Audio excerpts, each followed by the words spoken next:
Life on Earth goes way back. But how did it begin? And why here?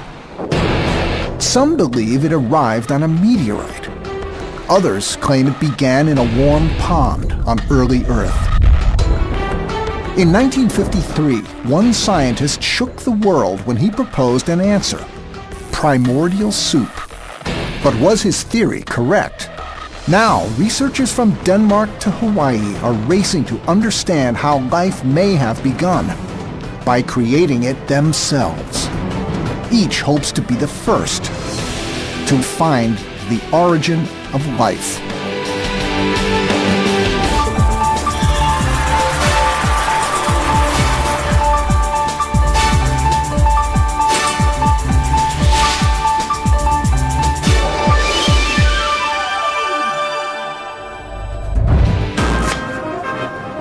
Three teams of scientists from around the world are attempting a revolutionary first: producing life from scratch in their labs.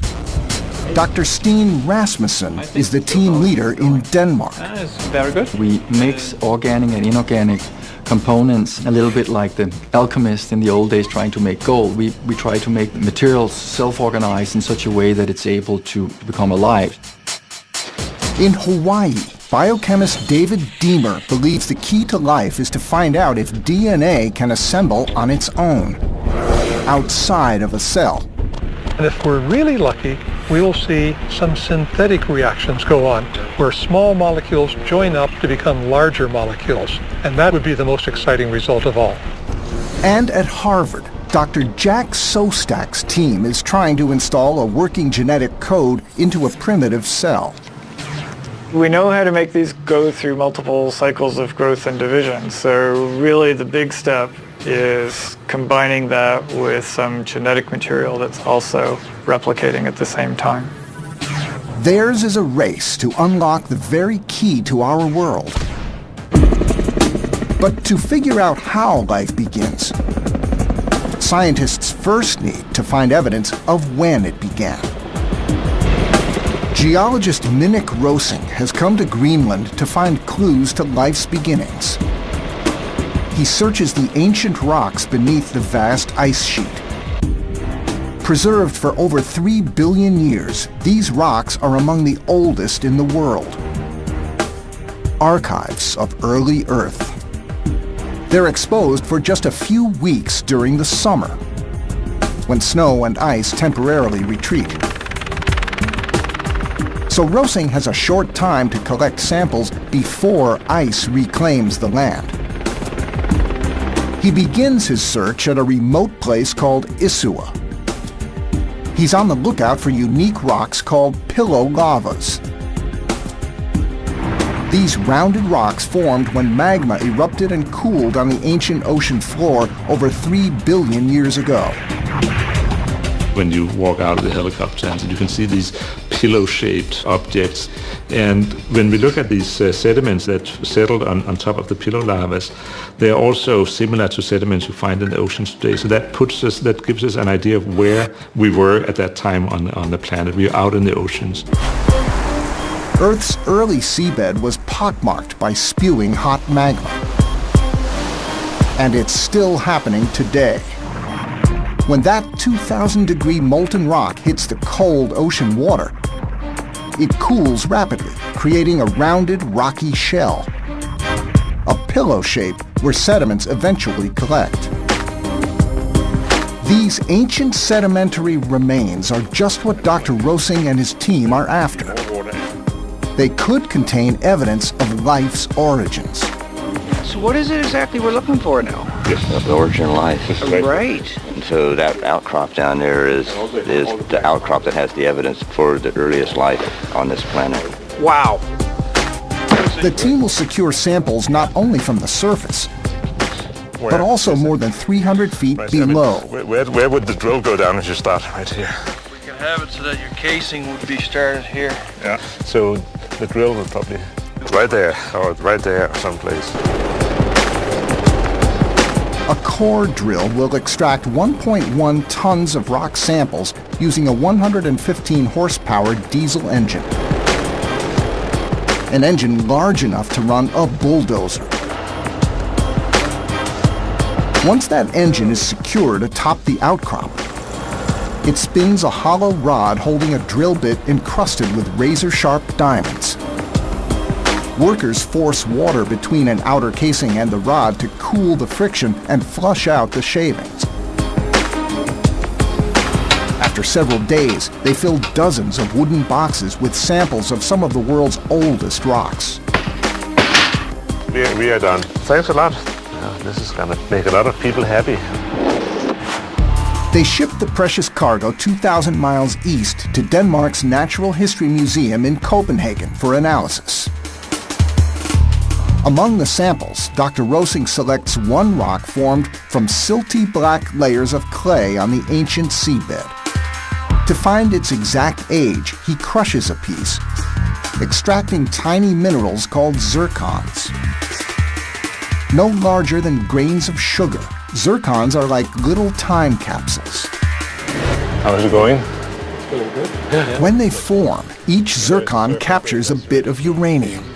As time passes, uranium atoms decay and convert into lead at a known rate. So, by determining how much lead is present relative to uranium, the team can estimate the sample's age. So now we are more or less ready to zap the thing with the laser. A laser burns a tiny hole into the zircon, 1/3 the size of a human hair. That releases a bit of the lead and uranium as superheated gas. The gas then flows rapidly into a mass spectrometer for analysis. 3.787.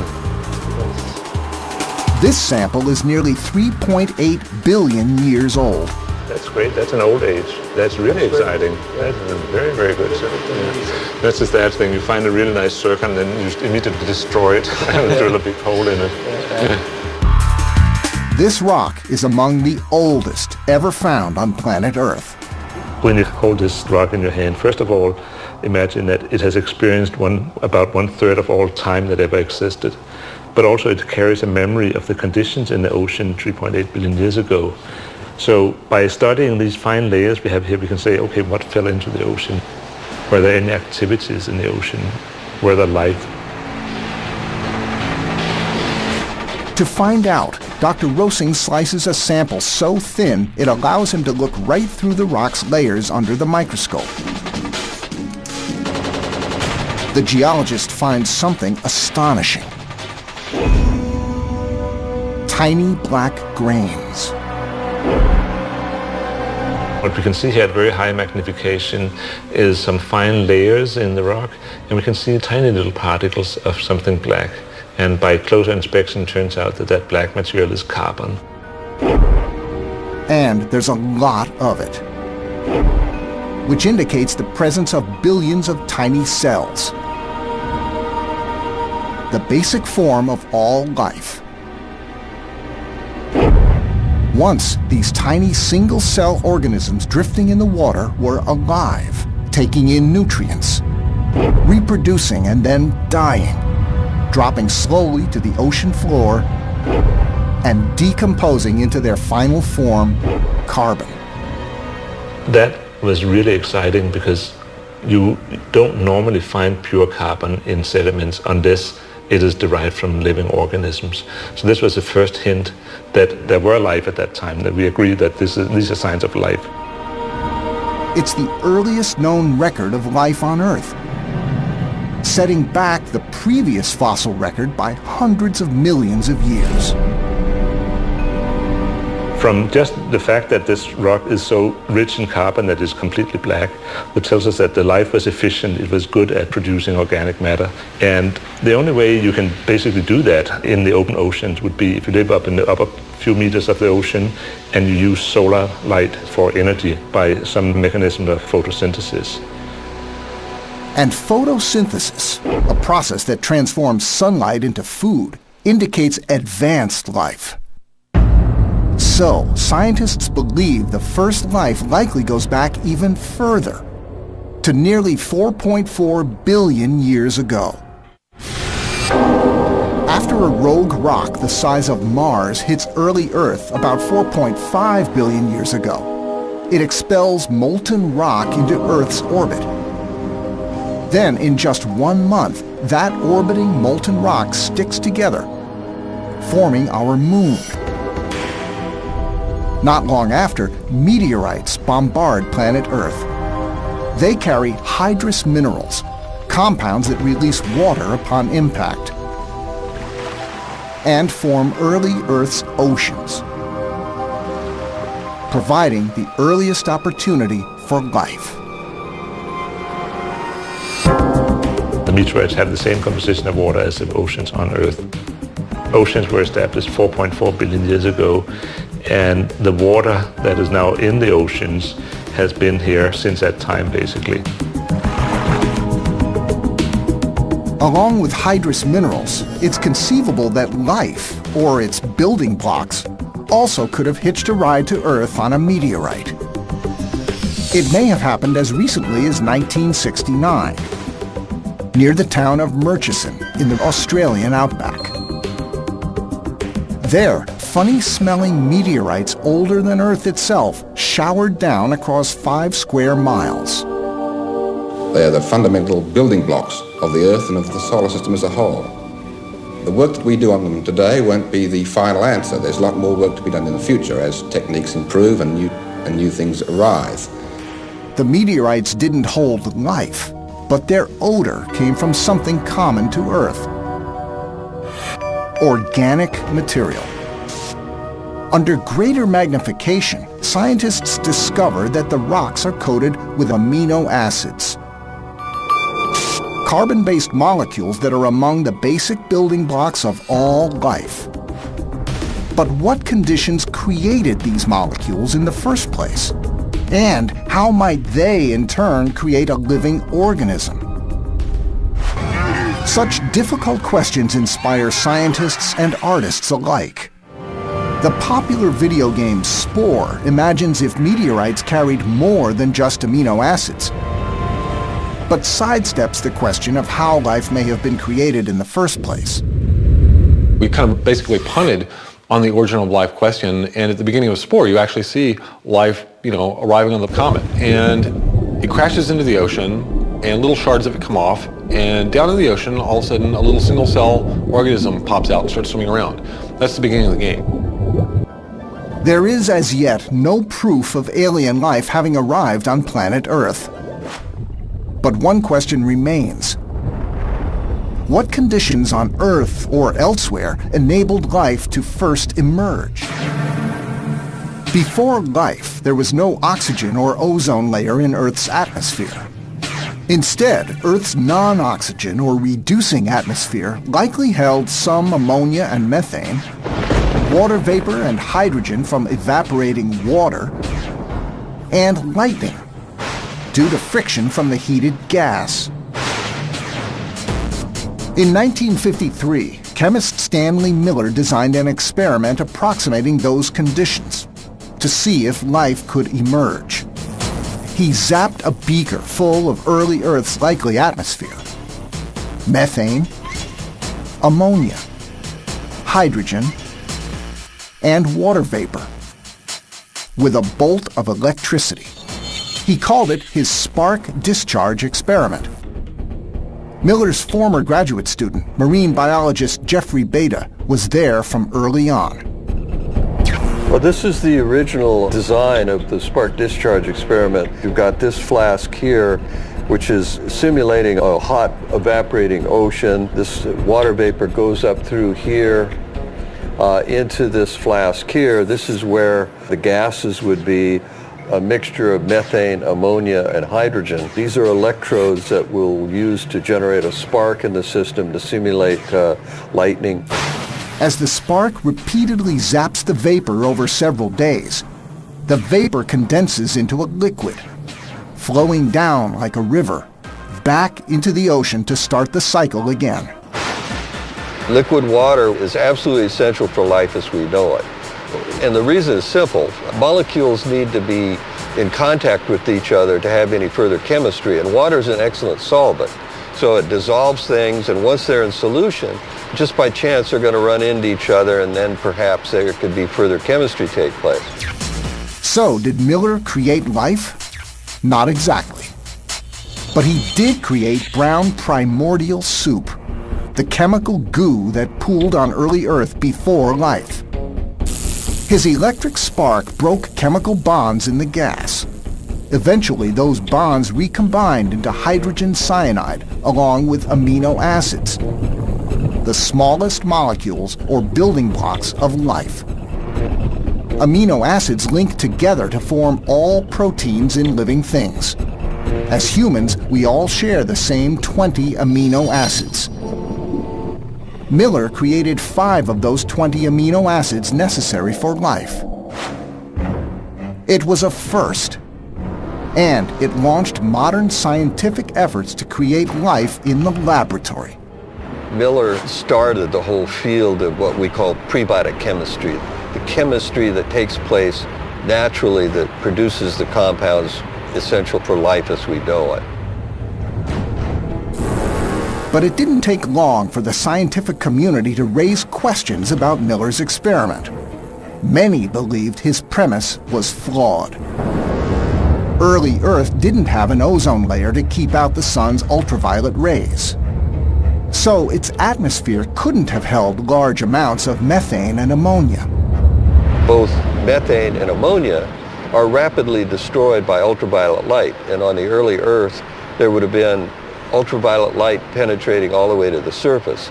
So all of a sudden we were back to, gee, maybe this experiment was not relevant to the Earth. While continuing his work in the lab, Dr. Miller discovers something that changes our understanding of the origin of life forever. But the world won't find out about it for over 50 years. More than a half-century after Stanley Miller first creates amino acids, the building blocks of life, his colleague, Dr. Jeffrey Beta, makes an incredible discovery. We found this old dusty cardboard box and opened it up, and inside this box were all these other little boxes with little vials that were clearly labeled and associated with his 1953 experiments. It was just stunning that I'd known him for 40 years and he'd never ever mentioned this, and he'd never mentioned it to anyone. Miller had preserved the brown primordial soup, the amino acid results of his experiments, for over 50 years. Then Beta uncovers something even more remarkable. These results are from a second, unpublicized experiment of Miller's. Miller had met the doubt of his colleagues head-on. Initially, most agreed that methane, ammonia, and hydrogen gases existed on the early Earth. But methane and ammonia could not exist in large amounts because of the sun's ultraviolet rays. So how, then, could amino acids have formed? Miller's answer? Volcanoes. Scientists believe volcanoes formed the first land amid early Earth's vast ocean 4.4 billion years ago. And like Hawaii today, volcanic islands create their own microclimates. So when their volcanoes erupt, they spew methane, ammonia, hydrogen, and water vapor into a plume. That plume, along with ash, creates friction, causing lightning. The lightning then zaps the gases before they're destroyed by the sun. All these gases, they would have been processed immediately. And so these volcanic islands were little chemical factories that were producing tons of amino acids, even though the atmosphere in general was not reducing. It had no methane and ammonia in it. So Miller made a slight alteration to his original model. Instead of evaporated water entering the gas-filled chamber from the top, the water vapor now enters in a plume from the bottom, flowing directly into the lightning spark like a volcano. The first time Miller tried this, his results revealed just a few amino acids. So he moved on.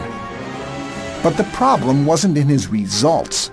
It was with the limited technology he used to measure his results. So measuring with today's modern technology, it turns out the results are actually extraordinary. What we found is this volcanic apparatus, as we call it, produced a larger variety and in some cases more amino acids than the classic experiment. It was a major breakthrough. Yet even if amino acids were created near ancient volcanoes on early Earth, that doesn't explain how they ultimately bonded together to form a living organism. Today, that process is performed primarily by one complex molecule, deoxyribonucleic acid. We know it as DNA. Its double helix shape resembles a spiral staircase. The steps are made from base pairs of nucleotides. That's where DNA stores all the information necessary to build life. The earliest type of DNA was possibly one that could self-assemble, meaning it formed on its own outside of a cell. And if biochemist Dr. David Deamer can figure out how that happened, he could unlock the secrets of first life. Imagine something over 3 feet long containing 3 billion base pairs. That's the amount of DNA in every cell of the human body. It's really quite extraordinary. So we're trying to figure out the simplest structure of a nucleic acid that would have the properties of DNA, the ability to replicate itself, the ability to be synthesized right from the start. One likely candidate is ribonucleic acid, or RNA. RNA assists DNA in the building and replication of proteins in all life. But RNA's structure is simpler and more robust because it has just one strand of nucleotides instead of 2. At the foot of an ancient volcano, deep in the primordial soup, perhaps some early form of RNA self-assembled, then helped amino acids to bond together. Without the ability to self-assemble, first life could never have emerged. Darwin himself suggested maybe life began in a warm little pond. Well, I would change that to a hot little puddle, because we now think that the early Earth was volcanic and that puddles would be pretty hot in the 70 to 80 degree range. 70 to 80 degrees Celsius is about 160 to 175 degrees Fahrenheit. Any hotter and molecules disintegrate. Any cooler and the molecules don't react at all. So this hot, confined puddle is ideal for instigating chemical reactions. But can it break down molecules at one rate and bring them together to self-assemble even faster? Fast enough to build life's complex molecules before they break down again. To find out, Dr. Deamer prepares small lava rocks with drops of DNA and RNA.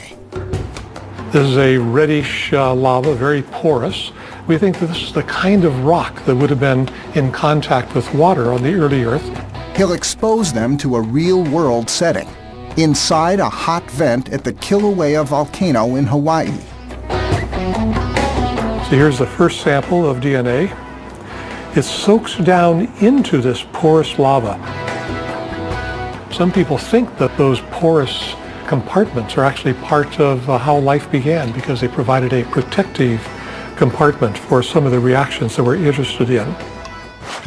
As Dr. Deamer prepares to find out once and for all if first life could have begun in the heat of a volcanic environment, 2 more teams of scientists, one at Harvard, the other at Southern Denmark University, are pursuing the question of life's origins in a whole new way, by racing to be the first to create it in the lab.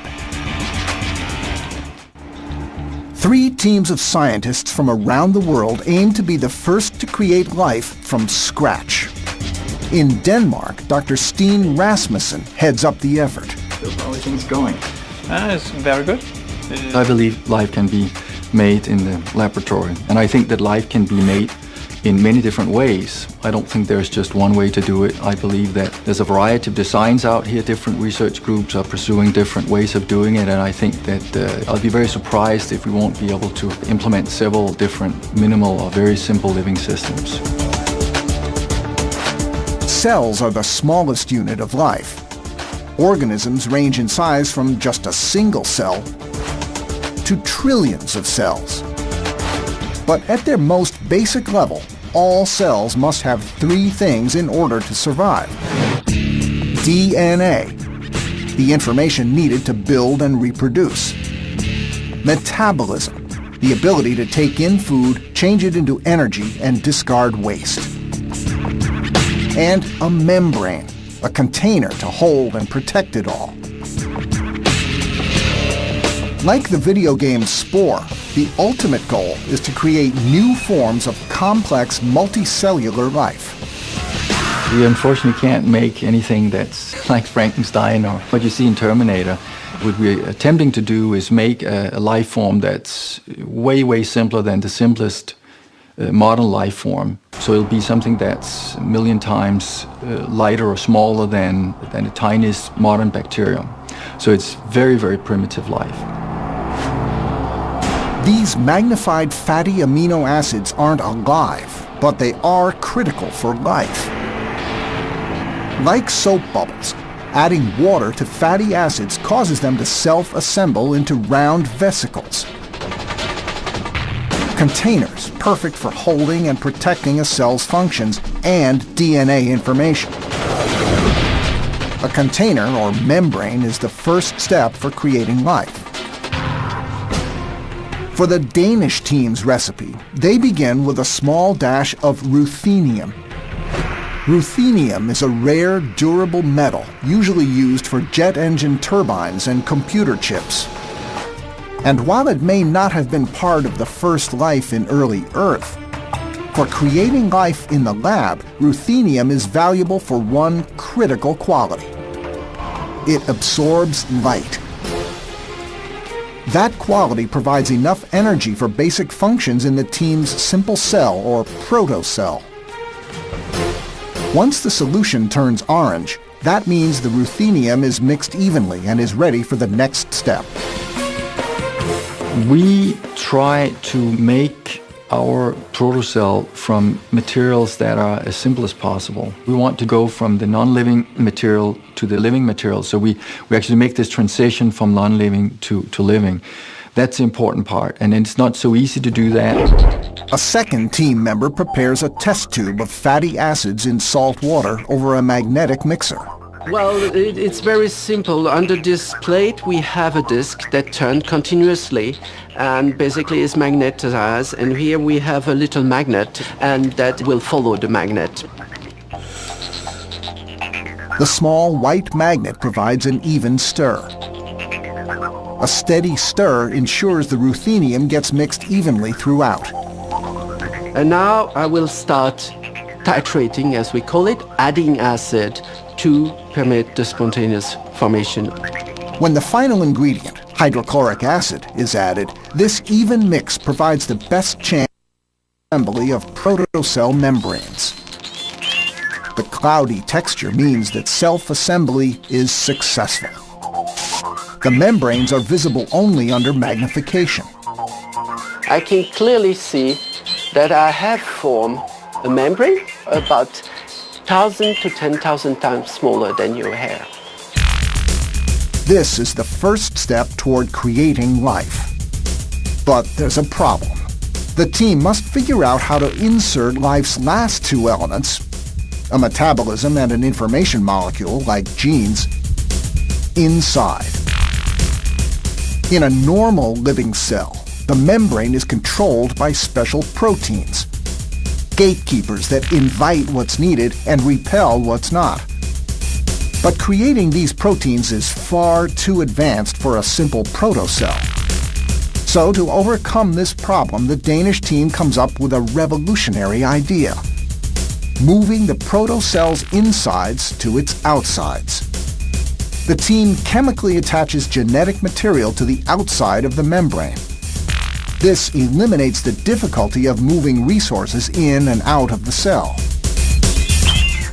So this whole monkey business of getting things through a membrane, you can completely avoid by turning the cell inside out, so that you can view your cell more as a used piece of chewing gum or Play-Doh, and then you can actually put the different components to the surface of it. So then you have your container decorated with your genes and with your metabolic complexes, and they stick. So it is a container. They contain and they make sure that these things are close to each other. These inside-out protocells can never exist outside of a test tube.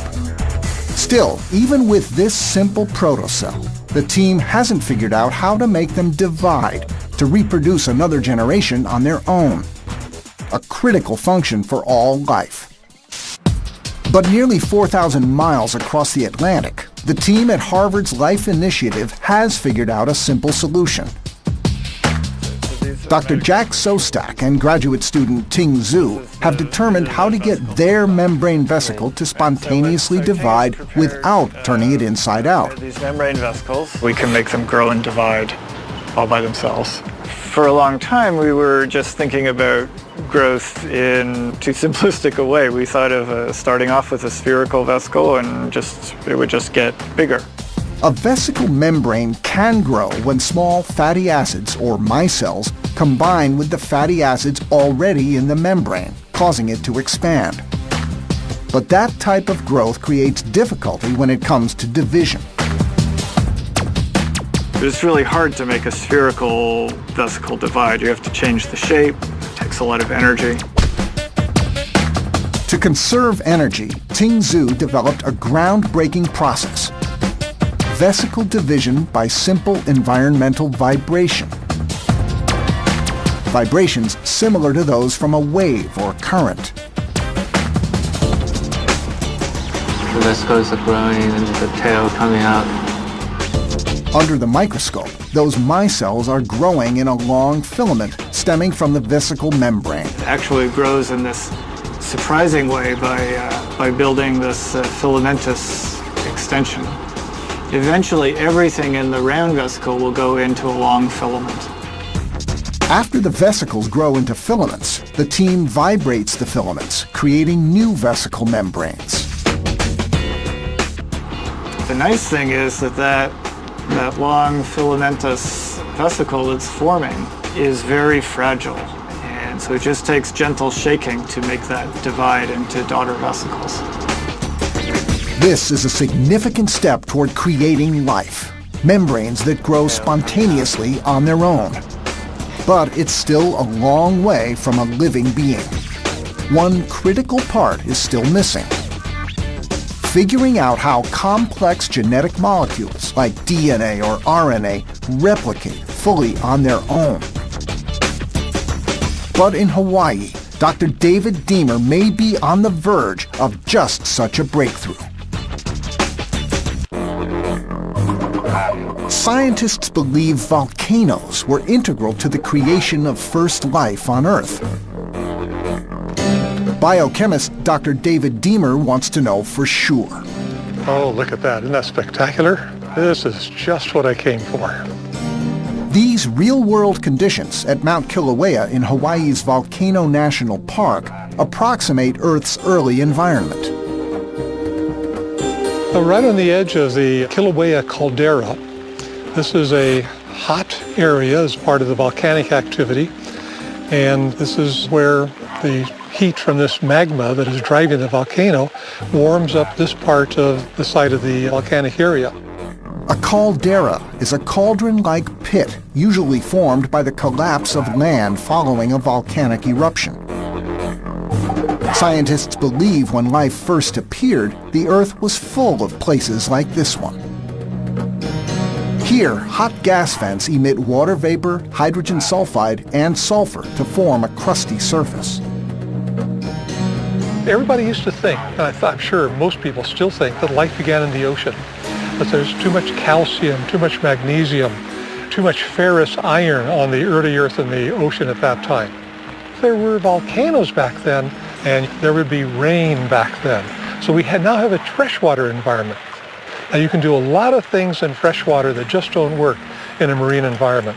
So that's one of the reasons I like to come to places like this and see what it was like some 4 billion years ago when water began to condense on early volcanic land masses. But life requires more than fresh water. It also requires an energy source. A volcano provides that energy through heat and reactive chemicals. Dr. Deamer will test what role, if any, energy has in the breakdown and self-assembly of his DNA and RNA test samples he prepared earlier. With park ranger Laura Schuster as a guide, he searches for a hot vent with just the right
Deamer retrieves the small lava samples coated with DNA and RNA he prepared earlier in his lab. Protected in tin foil and secured in a wire mesh, they can endure temperatures up to 1400 degrees Fahrenheit. He's trying to find out if vents like this one will not only break down the building blocks of life, but also assemble them again. We want to see if any synthetic reactions occur, where molecules come together to make larger, more complex molecules, which is the most interesting, of course. If DNA or RNA molecules do self-assemble, then Dr. Deamer will have uncovered strong evidence about first life, that it may have begun in a volcanic setting. We're going to give this about 2 hours' time. In the laboratory, we find that that's enough time for the reactions to occur that we're interested in. Tin foil keeps heat on the samples and prevents rain from cooling them. So what's going to happen is the heat will build up in there. The heat activates the molecules and allows them to form links. Two molecules get together, they lose a molecule of water, and they make a link. And this is in fact what life does to grow. Well, it looks like everything's under the control here. Temperature up where it should be. And we'll come back in a couple of hours and see what we get. If Deamer's results demonstrate DNA or RNA self-assembly, that'll be a major step toward unlocking a mystery of current life. It'll also be a monumental step closer to creating life from scratch in the lab. Hawaii's Mount Kilauea volcano may hold the secret of first life. To find out, Dr. David Deamer returns to see what effect the volcano's heat and gases have had on his lava rock test samples. He He's coated them with DNA and RNA, the information archives of all life. These samples have been baking for 2 hours in a volcanic vent at 170 degrees Fahrenheit. There's our samples. They're quite dry, quite hot. I can't touch them. You can see these little chips of lava, each of them representing a different experiment that we're doing. And we assume that some chemical reactions have occurred under the conditions of pH and temperature in this volcanic vent. Back in his lab at the University of California, Santa Cruz, Dr. Diemer analyzes the results. First, he adds distilled water to the samples. This simulates early Earth's rain or tides washing over the dried nucleic molecules. The water loosens them from the lava chips, providing a solution where the molecular bits have a chance to get closer and react, assembling or breaking down further. The wetting phase stirs up everything that had been dried down originally and gives another try the next time around. So we would cycle wet, dry, wet, dry. This wetting, drying cycle is very important to concentrating the organic compounds required for the origin of life. To find out if the DNA and RNA broke down and built up, he extracts the concentrated solution from each sample and places it onto an electrophoresis gel. The gel is an electrically charged slide that sorts the molecules by size. The bigger molecules move more slowly and stay near the top of the slide, while the smaller bits move more quickly and fall toward the bottom. Once sorted, the molecules are stained for easy visibility. In a photo, Diemer captures the microscopic results. The RNA are represented by the short, fat streaks. The DNA are the tall, thin ones. It's really quite surprising to me that RNA is more robust than the DNA. Here's the control RNA that was untreated, and here's the RNA that was on the chip that was treated. It looks like a lot of the RNA, maybe 90% of it, has survived these conditions. And that's good because early life needed RNA to be stable at high temperatures to survive. But Diemer wants to see more than just survival. He's looking for self-assembly, the ability of an organic molecule to form on its own outside a cell. The critical step to first life. Self-assembly of an RNA molecule in a volcano would be a major milestone. Unfortunately, the blank columns reveal that no RNA self-assembled. So Diemer, Sostak, and Rasmussen's understanding of life's complex systems all have a long way to go before a living being springs from a test tube. Now, other scientists are looking for that complex understanding beyond Earth. Using NASA's space-bound Kepler telescope, scientists are hunting for small Earth-like planets orbiting Sun-like stars. They will examine more than 100,000 solar systems in the next 3.5 years. They hope that some of these planets orbit at distances from their sun so that their temperatures might be right for possible lakes and oceans. If rare liquid water is found, the chances of finding life and its origins are even greater. With Kepler, we expect that in the next 3 years we will know of several dozen Earth-like planets. We will actually find out what are they made of and what is in their atmospheres, what is on their surfaces. And then finally the question is, are we alone? But our best hope of recognizing an alien life form might come from creating life in the lab here on Earth using primitive biochemistries. We may answer the fundamental questions about the origins of life without ever leaving our planet. If the conditions necessary to start life vary beyond volcanoes and hot puddles, then life could be far more common than we know. But Dr. Beta believes it could have also formed in ice. These frozen flasks hold many of the same brownish amino acids created by Dr. Stanley Miller's hot spark discharge experiment. Years earlier, these flasks were filled with hydrogen cyanide and placed in cold storage. What's happening here is as the water freezes, leaves behind little tiny brine pockets, a very, very concentrated solution. And this is where the chemistry takes place. And these little brine pockets can remain liquid even at very cold temperatures.